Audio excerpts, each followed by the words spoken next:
కొణిదెల పవన్ కళ్యాణ్ అమ్మ కడుపున ఆఖరివాడిగా పుట్టిన అందరికీ మంచి చేయాలి, మేలు జరగాలి అనే విషయంలో ముందువాడుగా ఉంటాడు.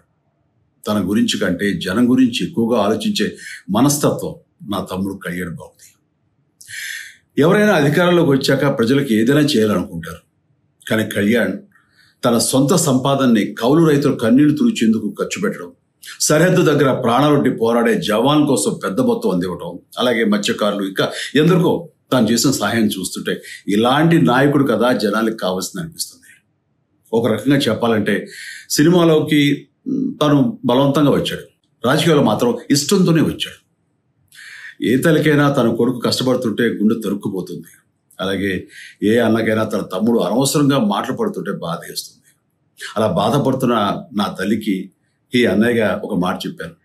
నీ కొడుకు ఎంతో మంది తల్లుల కోసం, వాళ్ళ బిడ్డల భవిష్యత్తు కోసం చేసే యుద్ధం అమ్మా ఇది.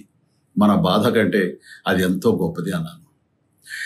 అన్యాయాన్ని ఎదిరించకుండా మౌనంగా ఉండే మంచివాళ్ల వల్లనే ప్రజాస్వామ్యం మరింత నష్టం అని నమ్మి జనం కోసం జన సైనికుడు అయ్యాడు. తాను బలంగా నమ్మిన సిద్ధాంతం కోసం తన జీవితం రాజకీయాల్లోకి అంకితం చేసిన శక్తిశాలి పవన్ కళ్యాణ్. ప్రజల కోసం, రాష్ట్ర భవిష్యత్తు కోసం ఆ శక్తిని వినియోగించాలి అంటే చట్టసభలో అతని గొంతు మనం వినాలి.